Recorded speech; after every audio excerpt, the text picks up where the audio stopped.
उद्धव ठाकरे यांची साधारण 12:30 वाजता मातोश्री निवासस्थानी पत्रकार परिषद आहे. महत्त्वाच्या विषयावर आहे, राष्ट्रीय विषयावर आहे आणि आपण सगळे या असं मी तुम्हाला इन्व्हाइट करतो आहे आणि तुम्ही आहात याची मला खात्री आहे. देशामध्ये एवढ्या घडामोडी घडत आहेत, घडवल्या जात आहेत. सरकार निष्क्रिय आहे, निर्घृण आहे. त्याच्यामुळे अनेक विषयावरती पक्षप्रमुखांनी बोलावं अशी आमची भूमिका असते. आज ते एका महत्त्वाच्या विषयावर बोलतील. धक्कादायक आहे का? बघू आता धक्का कोणाला बसतो. बोला. आणखी एक विषय असा होता की उद्धव ठाकरेंचं 18 तारखेला रामरक्षा आंदोलन नागपुरात आहे. तर त्याआधी आज सकाळी एक अशी माहिती समोर येते आहे की त्या मंदिर न्यासानं अजूनही परवानगी दिलेली नाहीये. मुख्यमंत्री देवेंद्र फडणवीस त्या मंदिराचे आजीव सदस्य आणि मंदिर न्यासाचं असं म्हणणं आहे की तिथे कुठल्याही राजकीय आंदोलनाला परवानगी नाही, तरी अद्याप अजून परवानगी मिळालेली नाही. असं आहे, हे रामाचे मालक कोण कधीपासून झाले? कोण कुठल्याही मंदिराविषयी म्हणतो मी.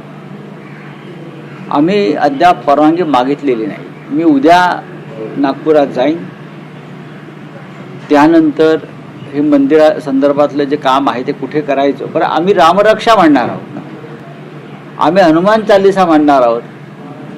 आता ह्याच्यासाठी जर परवानगी घ्यावी लागत असेल तर हे काय हिंदुत्वाचे कोणी मालक झाले आहेत का? नाही. त्या न्यासाचे अध्यक्ष जरी देवेंद्रजी असले तरी ते रामभक्त आहेत, आजीवन सदस्य आहेत आणि आम्ही रामाचे आजीवन भक्त आहोत. ते सदस्य आहेत आणि आम्ही सगळे रामाचे आजीवन भक्त आहोत. त्याच्यामुळे मला वाटत नाही की कुठल्याही प्रकारे त्याच्यामध्ये वाद निर्माण होईल. नागपूरमध्ये अनेक राम मंदिरं आहेत किंवा या प्रकारच्या धार्मिक संस्था आहेत. आम्हाला फक्त लोकांना जागरूकता आणायची आहे या देशामध्ये रामाच्या नावावर काय चालतं आणि आम्ही त्याला खरं म्हणजे देवेंद्र फडणवीस यांनी सुद्धा पाठिंबा दिला पाहिजे.